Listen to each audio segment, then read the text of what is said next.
Баршаңызға сәлем, сіздермен Айнұр. Менің каналыма қош келдіңіздер. Бүгінгі видеода сазан балығын екі әдіспен дайындауды көрсетемін. Видеоны соңына дейін қараңыздар. Балықтарды жақсылап тұрып жуып, тазалап алдым. Бір балықты духовкаға пісіретін болам, ал екеуін қуыратын боламын. Осылай бөліктерге бөліп алдым.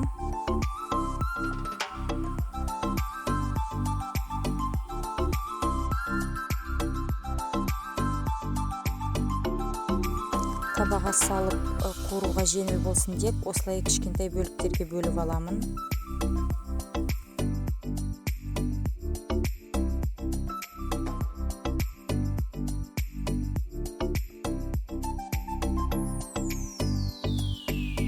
Тұз себемін және де бұрыш себемін. Тұзы сіңгеншекті келесі балықты дайындаймын. Осылай балықты кесіп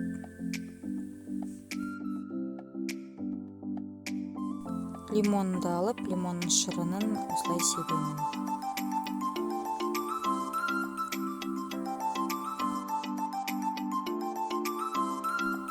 Бұрыш себем екі жағынан, ішіне тұз себемін. Одан кейін ішіне салмасын дайындаймын. Бір сәбізді осылай теркадан өткіземін. Бір пияз тураймын. Содан кейін қаймақ қосамын.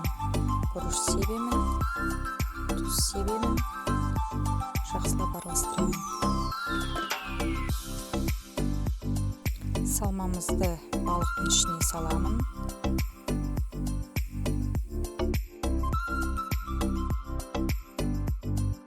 Балықтың астына осылай домалақ етіп кесілген пияз қоямын.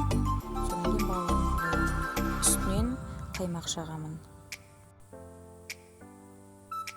Бетін фольгамен жабамын, күйіп кетпес үшін. Содан кейін қызып тұрған пешке, 180 градус пешке саламын. Ал духовкадағы балығымыз дайын болған шекті қалған балығымызды қуырамын. Сіздерге бір менен лайфхак болсын. Мен осылай балықты осылай оңға аунатамын. Салафанның ішіне салып, өте тиімді, ыдысыңыз бұлғанбайды, әрі ұныңыз көп кетпейді. Осылай біраздан салып, салафанға салып араластырып отырамын.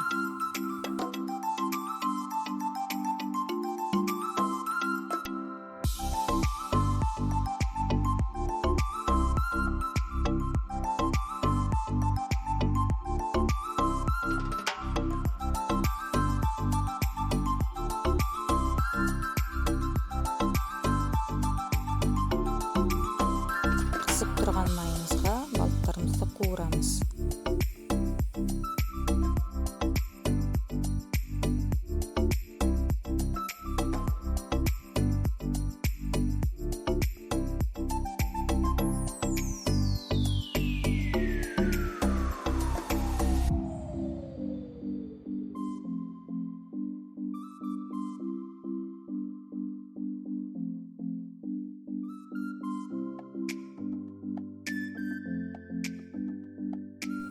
Духовкадағы балығымызды қараймыз. Жарты сағат өткеннен кейін бетіндегі фольганы алып тастаймыз. Тағы да 20 минут пісіреміз.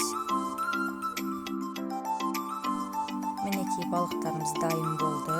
Гарнирға қуырылған картоп жасадым. Назарларыңызға көп рахмет. Менің каналыма тіркеліп лайк басуды ұмытпаңыз. Ас болсын, сау болыңыз.